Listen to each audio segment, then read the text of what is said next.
In Episode 8, Build Security Standards and Organization-Wide Awareness, we focus on creating unified guardrails and the human behaviors that keep those guardrails alive in everyday work. The goal is to move beyond scattered policies that nobody reads and ad hoc heroics from a few motivated individuals. Instead, you shape a system where standards, patterns, coaching, and incentives work together so that good security decisions are the easiest ones to make. When standards and awareness are aligned, people are not guessing what secure means. They are supported by clear expectations and familiar practices.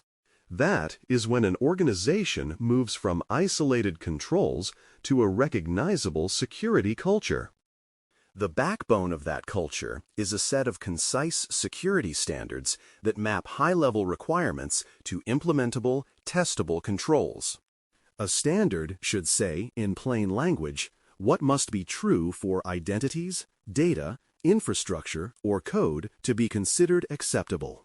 It should then point to specific control expectations that engineers, administrators, and product teams can actually execute, such as encryption requirements, logging fields, review steps, or access patterns. Testability matters because you want every statement to be something that can be checked through configuration, code inspection, or evidence in logs and reports. When standards are precise and practical, they stop feeling like legal documents and start behaving like reliable engineering references.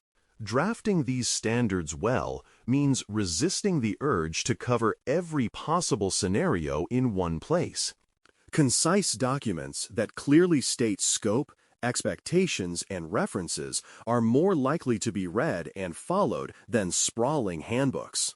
Each standard should have a visible owner, a version history, and a review rhythm so that people trust it is current and evolving along with technology and threats. Where deeper background is necessary, it can live in separate guidance notes or pattern catalogs that expand on the what and why without cluttering the core rule set.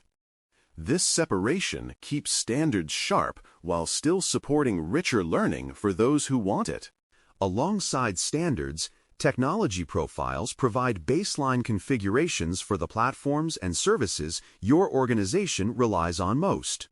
A profile for a cloud environment, operating system, database, or messaging service defines what hardened enough looks like in that context. It translates general expectations about patching, logging, encryption, identity integration, and network exposure into concrete settings and templates.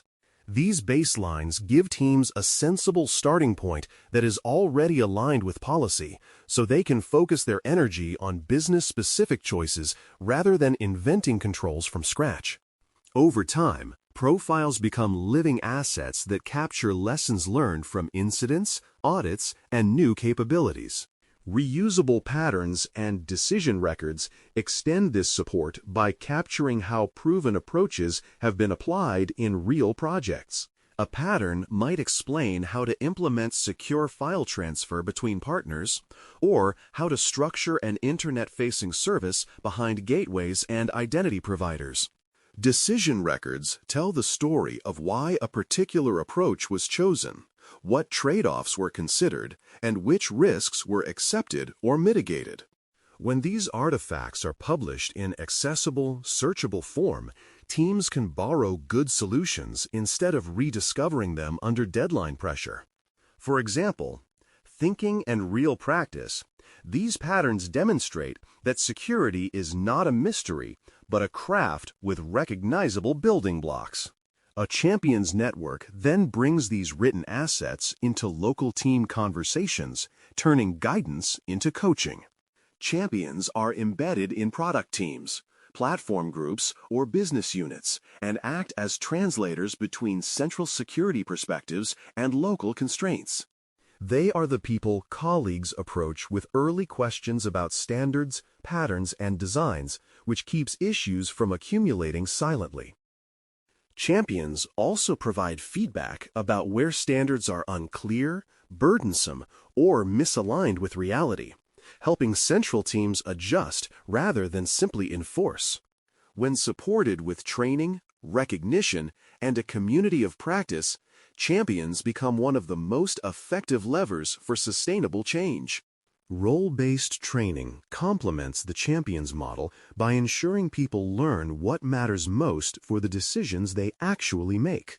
Instead of generic awareness slides for everyone, you tailor content for developers, product managers, operations staff, support teams, and executives. Developers see examples of secure coding, threat modeling, and pipeline controls that mirror their workflows.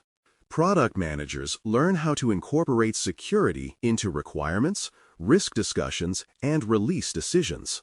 Operations and support staff see how incident signals, logs, and user reports feed into security processes.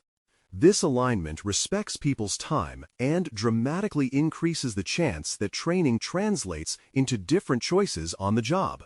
Engaging awareness campaigns then keep security visible in small, frequent pulses rather than as a once-a-year event. Stories from incidents, near misses, or positive outcomes show how specific behaviors either prevented harm or allowed issues to escalate. Metrics, when used carefully, can illustrate trends such as reduced phishing click rates, faster patching, or improved review completion, making progress tangible. Short reinforcements, like weekly tips, short videos, or internal posts, can focus on one actionable behavior at a time instead of overwhelming people with theory. Over time, these campaigns help shift the narrative from fear or blame to shared responsibility and improvement. Leadership briefings play a distinct and vital role by translating technical risk into outcomes and strategic priorities that senior decision-makers care about. Executives need to understand how standards and awareness initiatives connect to resilience, regulatory posture, customer trust, and long-term cost. Clear narratives that link particular control improvements to reduced incident impact or smoother audits help leadership see security as an enabler rather than only a cost center. These briefings also provide a venue to secure sponsorship for champions, training, and tooling. When leaders speak consistently about security expectations and progress, the rest of the organization takes notice. Feedback loops turn standards and awareness work from a one-way broadcast into a genuine dialogue. Office hours give teams a predictable time to bring designs, questions, and frustrations to security practitioners without formality. Surveys can surface friction points, such as confusing requirements or tools that do not match real workflows. Experiment retrospectives, where teams reflect on pilots or process changes, provide deeper insight into what helped, what hindered, and what should be adjusted.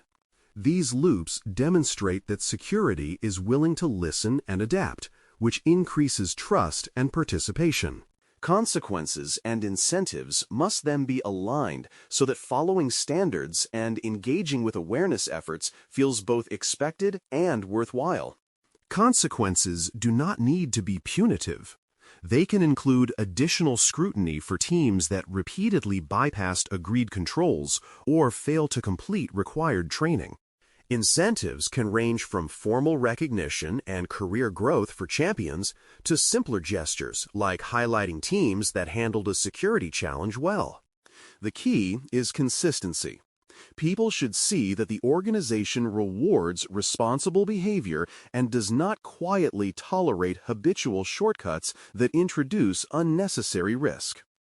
Over time, this alignment shapes norms more powerfully than any slide deck. Celebrating wins publicly is an often overlooked but powerful element in normalizing desired practices. When a team successfully pilots a new standard, closes a long-standing gap, or handles an incident transparently and effectively, highlighting that story sends a message about what good looks like. Recognition can be as simple as a mention in an internal update, or as structured as an award in a quarterly meeting. These celebrations connect the abstract language of standards, enablement, feedback, incentives, measurement, and continuous improvement back to real people doing real work. They make it easier for peers to see themselves in the story and to believe that improvement is both possible and appreciated. The conclusion for Episode 8 brings everything back to a concrete next move. Select one standard to pilot and treat it as a focused experiment rather than a grand rewrite of everything at once. That standard might address a specific area such as logging, identity, secrets management, or cloud configurations, chosen for its relevance and achievable scope. The next action is to schedule a kickoff session with the teams involved, where you share intent, walk through expectations, invite concerns, and agree on how feedback will be gathered. With that commitment in place, your standards and awareness work moves from theory into lived experience. Each cycle you run strengthens both your exam perspective and your ability to shape security culture across an organization. Thanks for listening. For more audio courses, daily newsletters, and more, please visit BareMetalCyber.com.